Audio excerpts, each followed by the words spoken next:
اس کے ساتھ ساتھ ٹی آر ٹی پر بھی اس طرح کی فوٹیج اویلیبل ہے. ٹی آر ٹی ٹرکش براڈ کاسٹر, جس میں ایک سرد خانے کی باہر کی تصویریں دیکھ سکتے ہیں, اور آپ دیکھ سکتے ہیں کہ کئی درجن لاشیں یا شاید اس سے بھی زیادہ زمین پر پڑی ہوئی ہیں اور لوگ ان کی آئیڈینٹیفیکیشن کر رہے ہیں. یہاں پر یہ بھی آپ بات نوٹ کریں کہ ترکش حکومت جو ہے وہ اس وقت اینٹائی ایران نہیں ہے, اور ایران میں رجیم چینج یا انسٹیبلٹی کے حق میں بالکل نہیں ہے. آج ہم نے یہ بھی دیکھا کہ کئی ہزار, بلکہ میں تو کہوں گا لاکھوں لوگ ایران کے سڑکوں پر نکلے ہیں حکومت کے حق میں اپنی آواز بلند کرنے کے لیے. تہران ہو, مشہد ہو, قم ہو, مختلف شہر ہو, تو آپ دیکھ سکتے ہیں کہ بہت بڑی تعداد لوگوں کی نکلی ہوئی ہے. ظاہر ہے کہ ویسٹرن میڈیا میں ان کو اسٹیٹ سپانسرڈ پروٹیسٹ کہا جا رہا ہے, یقیناً اس میں اسٹیٹ کی سپانسرشپ ہوگی, لیکن لاکھوں لوگوں کو اکٹھا کرنا قدراً اتنا آسان کام نہیں ہے میری نظر میں. اور یہ بھی ہم مت بھولیں کہ بالکل ایرانین گورنمنٹ کے خلاف سینٹیمنٹس بھی ہوں گے, لوگ پریشان بھی ہوں گے, لوگوں کی معاشی حالت اچھی نہیں ہے, لیکن ایرانین رژیم یا حکومت کی جڑیں کافی مضبوط ہیں, اور ان کی بھی ایک بہت بڑی کنسٹیچوئنسی ہے جو آپ روڈ میں دیکھ رہے ہیں.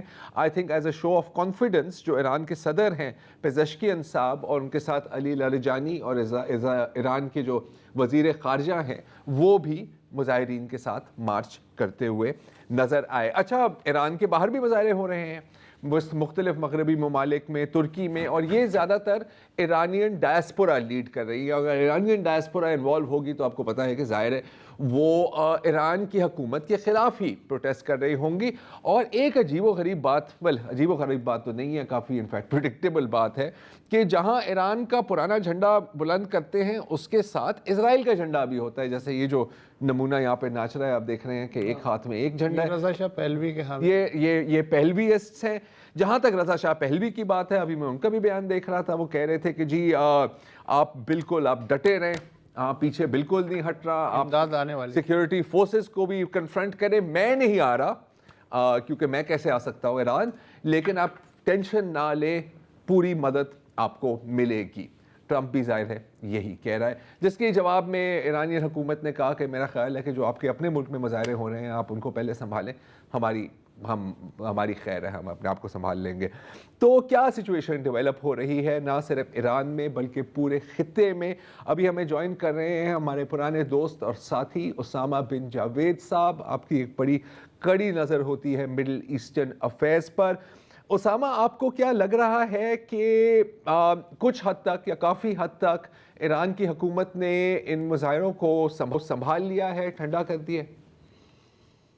دیکھیے, جیسے کہ آپ نے جو سب سے اہم بات کی وہ یہ ہے کہ اس وقت ایران کی داخلی صورتحال کو وثوق سے بیان کرنا شاید ممکن نہیں ہوگا. اگر ہم بی بی سی کے اعداد و شمار پہ اعتبار کرنا شروع کر دیں تو گزشتہ 2 سال میں غزہ کی کوریج نے ان کی تمام باتوں کو وہ ملیمٹ کر دیا ہے. تو ان کے لیے ایک ایسا ریلائبل سورس ہونا, اور ایسی جگہ پہ جہاں پہ ایران پہ ان کی بی بی سی فارسی کو بین بھی کر دیا گیا تھا تخریب کاری کی وجہ سے, تو میرا خیال ہے مناسب نہیں ہوگا. تو اس کی صورتحال ہمیں جو نظر آ رہی ہے وہ یہ ہے کہ باقی لاکھوں لوگ آج ایران کی سڑکوں پہ نکلے ہیں, ایران کی حکومت کے ساتھ نہیں, بلکہ وہ یہ بتانا چاہتے ہیں کہ وہ یہ باور کرانا چاہتے ہیں کہ ایران میں جو تبدیلی آئے گی وہ ایرانی اپنے ملک میں لے کر آئیں گے, انہیں امریکہ یا اسرائیل بہادر کی مدد کی ضرورت نہیں ہے.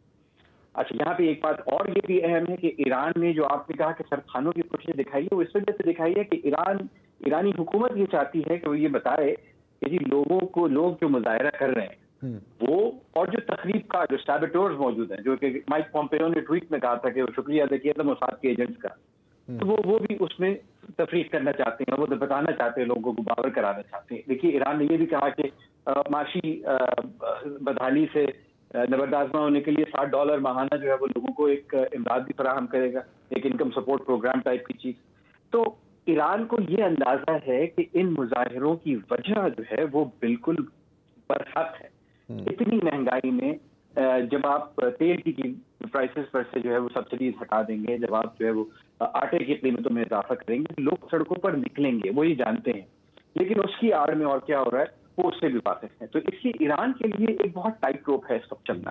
نظر یہ آ رہا ہے کہ لگتا یہی ہے کہ یہ حکومت بہت عرصے نہیں چل پائے گی. لیکن آج کی جو آپ کو صورتحال نظر آ رہی ہے اس میں یہ ہے کہ یقیناً لوگ اپنی حکومت سے ناراض تو ضرور ہیں، لیکن ایرانی قوم میں لگتا یہ ہے کہ اتنا شعور موجود ہے کہ انہیں بیرونی مداخلت پھر بھی برداشت نہیں ہے، کیونکہ اگر آپ فارس کی تاریخ دیکھیے تو فارس پہ آج تک کسی بیرونی قوت نے حکومت نہیں کی، وہ خود ہی اسلام میں کنورٹ ہو گئے تھے، تو اس وجہ سے وہ آج مسلمان ہو گئے۔ اچھا، اب ایرانی عوام بیرونی مداخلت چاہے یا نہ چاہے، بیرونی مداخلت ایک حقیقت تو ہے۔ تقریباً دن میں 4 بار نیتن یاہو یا ان کی کوئی نہ کوئی گورنمنٹ منسٹر کہتے ہیں کہ جی ہم آ رہے ہیں، ہم ایران کو آزاد کرنے آ رہے ہیں۔ ٹرمپ کے بیانات بھی آپ کے سامنے ہیں، اور ابھی ٹرمپ آپ کو پتہ ہے کہ آسمانوں کو چھو رہا ہے جو وینزویلا میں ہوا ہے۔ اگینسٹ آل لاجک، کیا آپ کو لگ رہا ہے کہ کوئی چانسز ہیں کہ ایک بار پھر امریکہ اور اسرائیل ایران پر حملہ کریں گے ان این ایفرٹ، یا تو اس حکومت کو کمزور کرنے کے لیے یا تو پھر باقاعدہ رجیم چینج کرانے کے لیے؟ جی دیکھیے، میری رائے یہ ہے کہ it's not a question of if, it's a question of when. Iran کے اوپر دوبارہ ایک کارروائی ہونی ہے، وہ کارروائی آج ہوتی ہے، اگلے 1 ہفتے بعد ہوتی ہے یا 2 سال بعد ہوتی ہے، وہ تو انیویٹیبل ہے۔ اسرائیل کے لیے ایک ایسی ریاست کا وجود جس کے راکٹ تل ابیب پہ براہ راست ہٹ کر سکیں، اس کی جو ناقابل تسخیر جو ایک اس نے اپنے لیے ایک ڈھونگ رچایا ہوا تھا اس کو تباہ کر سکے، اور ایک حکومت کے لیے اتنا بڑا قضیہ کھڑا کر سکے کہ انہوں نے کہا تھا کہ ہم تو ایران کو ملیمیٹ کر دیں گے، اور ایران نے مار مار کے برکس نکال دیا۔ تو یہ اس وقت کسی بھی ایک بات کو خارج الامکان نہیں قرار دیا جا سکتا کہ یہاں پہ حملہ نہیں ہوگا۔ اس حملے کے نہ ہونے کی کیا وجہ ہے؟ وہ یہ ایسا نہیں ہے کہ ایران کی سویلین سے جو ہے وہ ان قوتوں کو ہمدردی ہے۔ ایشو یہ ہے کہ آپ کو اگر ایران پہ آپ حملہ کرتے تو سب سے پہلے اسرائیل میں کیا ہوگا؟ اسرائیل میں ہونے والے اسرائیل میں جو پچھلی دفعہ آپ نے دیکھا جو 12-14 دن میں جو حملے کیے گئے ایران کی طرف سے، انہوں نے اسرائیل میں کافی نقصان پہنچایا ہے عمارتوں کو اور ان کے امیج کو، تو یہ ایک بہت بڑی پولیٹیکل لائبلٹی ہوگی۔ دوسری چیز یہ ہے کہ ایران بار بار یہ خبردار کر رہا ہے کہ امریکہ ایکسپوزڈ ہے، امریکہ کے اڈے جو ہے نہ صرف مشرق وسطیٰ میں موجود ہیں بلکہ اس سے باہر بھی ایسی جگہوں پہ موجود ہے جہاں پہ ایران اگر چاہے تو انہیں ٹارگٹ کر سکتا ہے۔ اب تک ایران نے صرف علامتی طور پہ قطر میں ان کو ٹارگٹ کیا تھا پچھلی دفعہ، اور بہت اچھی طرح سے بتا کے کیا تھا۔ تو لگتا یہ ہے کہ رجیم چینج تو ان کے ایجنڈے پر ہے اور ہوگا۔ اب حکمت عملی یہ لگ رہی ہے کہ جو ہم نے ایک تجربہ کر کے دیکھ لیا کہ جی وہ ڈیکیپیٹیٹ تو نہیں ہو سکے، فرسٹ ایئر ہم نے پولیٹیشینس کی اور جو ان کے سائنٹسٹ تھی اور ملٹری لیڈرشپ تھی وہ تو اڑا دی، لیکن پھر بھی اسٹیٹ جو ہے وہ چل رہی۔ تو اب بجائے اس کے کہ ڈیکیپیٹیشن کی طرف جائیں، وہ 1000 کٹ اسٹریٹجی کے جو اتنے چھوٹے چھوٹے بلیڈ کے جو ہے زخم لگا دیے جائیں کہ اس سے خون کا قطرہ قطرہ نکلتا ہے اور ریاست خود ہی بیٹھ جائے۔ تو یہ حکمت عملی نظر آتی ہے۔ دوسری طرف جو ہے وہ آپ کو خطے میں بھی دیکھنا پڑے گا۔ جی اچھا، ایک سیکنڈ اسامہ، سوری میں آپ کو یہاں پر ہی روک رہا ہوں، اگلا سوال خطے کے بارے میں ہی تھا، ہمیں یہاں پہ ایک چھوٹا سا وقفہ لینا ہے، دین وی بی رائٹ بیک۔ پروگرام میں واپس خوش آمدید۔ ایران کی صورتحال پہ ظاہر پاکستان میں بھی سوالات ہیں کہ وہاں پہ ہو کیا رہا ہے۔ ابھی ہم پروگرام میں یہ بات کر رہے تھے کہ عالمی نشریاتی ادارے جیسے کہ ایون BBC ہے یا دوسرے ہیں، وہ جو فگرز بتا رہے ہیں کہ اتنے 100 ہلاکتیں ہوئی ہیں، لوگوں کی جانیں گئی ہیں۔ ہم نے یہ دیکھا ہے وہ سطرار ایک پیٹرن پہلے بھی کہ جب بھی خواہش ہوتی ہے مغربی ممالک کی کہیں رجیم چینج کی، اور جب اندر سے بھی سمجھیں کہ کرفیو ہوتا ہے انفارمیشن پہ، جیسے کہ ابھی ایران میں ہے، ایک انٹرنیٹ بلیک آؤٹ ہے، تو ایک یہ 2-3 ہوتی ہیں انٹرنیشنل ہیومن رائٹس آرگنائزیشنز جو یہ اعداد و شمار دے رہی ہوتی ہیں۔ اس دفعہ بھی ہم نے دیکھا ہے کہ ایک ناروے میں بیسڈ ایک تنظیم ہے ایران ہیومن رائٹس، اور 2 کردش تنظیمیں ہیں جو یہ فگرز دے رہی ہیں، اور جن کو پھر یہ مغربی ادارے بار بار کوٹ کرتے ہیں اور یہ بھی کہتے ہیں کہ جی ہمیں کچھ پتہ نہیں کیا ہو رہا ہے اندر، لیکن یہ تنظیمیں یہ بات کہہ رہی ہیں اور اس کو آہستہ آہستہ سے کریڈیبلٹی ملنا شروع ہو جاتی ہے۔ تو اس کیس میں بھی ہم دیکھ رہے ہیں کہ ایران کے اندر جو صورتحال ہے اس کو ہم نہیں کہہ سکتے کہ بڑھا چڑھا کے پیش کیا جا رہا ہے یا کیا ہے، لیکن اسامہ بن جاوید ہمارے ساتھ ہیں، اس معاملے پہ بات کر رہے ہیں۔ اسامہ، یہ بھی خبریں آئیں صدر ٹرمپ کی طرف سے کہ اسٹار لنک جو کہ ایلون مسک کا ہے وہ پرووائڈ کیا جائے گا ایران کے لوگوں کو تاکہ وہ انٹرنیٹ سے کنیکٹ ہوں اور جو سو کالڈ وہاں پہ حالات ہیں اس کے بارے میں وہ بتائیں۔ یہ ہوتا نظر نہیں آ رہا کیونکہ یہ ایکسیس ہے نہیں لوگوں کے پاس، رائٹ؟ جی بالکل، جیسا کہ آپ نے بات ہی شروع کی عالمی نشریاتی اداروں سے، تو وہ ہے کہ واقع کچھ نظر آتے ہیں کچھ اور دیتے ہیں دھوکہ یا بازیگر کھلا۔ اس کے مزداق جو ہے وہ آپ نے بالکل صحیح کہا کہ جب بھی شورش کرنے کی خواہش ہوتی ہے بین الاقوامی دارالخلافوں میں، تو یقیناً آپ کو پھر ایسی خبریں ملتی ہیں، اور ان خبروں کی ترویج کے لیے پھر آپ کو ضرورت پڑتی ہے ذرائع ابلاغ کی. اور چونکہ ایران نے پابندی لگا دی انٹرنیٹ پہ، تو پھر وہ جو آپ چاہ رہے تھے کہ وہیں سے ایک ویو اٹھے اور اس کے بعد ایک چھوٹی چھوٹی آگوں سے ایک بھڑکنا شروع کرے، ایک بڑا شعلہ، وہ نہیں ہو پایا. تو پھر جو ہے وہ مجھے ابھی ایک ٹیکنیکل صاحب سے بات ہو رہی تھی، انہوں نے بتایا کہ اس وقت بڑی تیزی سے اسٹار لنک کی سیٹلائٹ تو کھول دی گئی ہیں، اسٹار لنک کے اینٹینا اویلیبل نہیں ہیں، اور جو وہ ان کا ایلان مسک صاحب کا فون ہے وہ بڑی مقدار میں جو ہے وہ اسمگل کیا جا رہا ہے اس وقت ایران میں.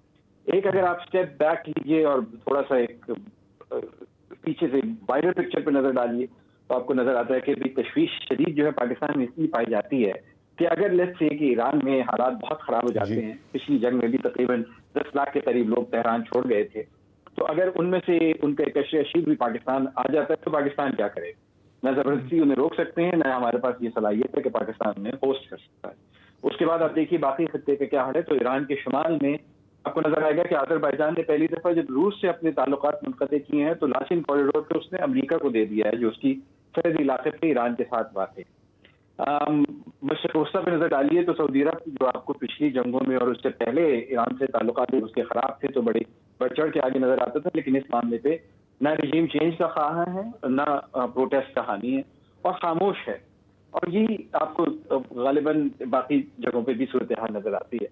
آپ ایران کی اگر انفلوئنس کی بات کریں اس ریجن میں تو یقیناً شام میں ان کی حکومت، بشار الاسد کی حکومت ختم ہونے جانے سے بڑا ایران کو نقصان دھچکا پہنچا ہے.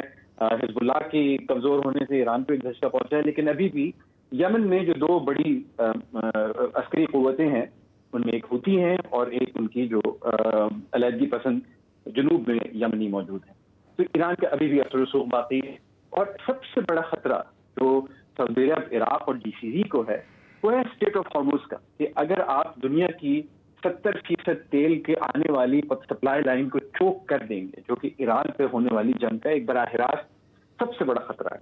اور اگر ایسا ہو گیا تو صرف یہ اس کے نتائج صرف ایران پہ نہیں، ان ممالک پہ جو اس خطے میں موجود ہیں ان پہ ہوں گے، اور ساری دنیا کے عالمی سطح پہ ان تمام چیزوں کا اثر پڑے گا. تو یقیناً بہت تشویش پائی جاتی ہے. اور آپ کو اس وقت شیئر لیڈنگ میں ایران میں، چاہے وہ حکومت کی تبدیلی ہو، چاہے وہ ان کی عسکری طاقت کا ختم ہونا ہو، امریکہ اور اسرائیل کے علاوہ کوئی ایسا بردبار ملک نہیں نظر آتا جو یہ چاہتا ہو کہ ایران میں انسٹیبلٹی اور عدم استحکام پیدا ہو. ٹھیک، بہت بہت شکریہ اسامہ بن جاوید. دیکھیں پاکستان کی انہوں نے ذکر کیا، میرے خیال سامنے دو نائٹ میئر سینیریوز ہیں.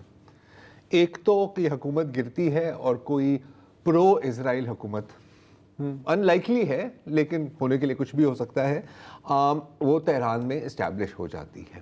یہ ہے نائٹ میئر سینیریو 1، بیکاز پھر اسرائیل اور اس کے حامیوں کو ڈائریکٹ ایکسیس ہے پاکستان کے ویسٹرن بارڈر اور بلوچستان کے ساتھ. دوسرا نائٹ میئر سینیریو جو بھی بالکل لائکلی ہے، شاید زیادہ لائکلی ہے، کہ اگر انسٹیبلٹی اور بالکنائزیشن ہو جاتی ہے تو پھر بھی سستان بلوچستان ایک لانچ پیڈ بن جاتا ہے آپ کے لیے.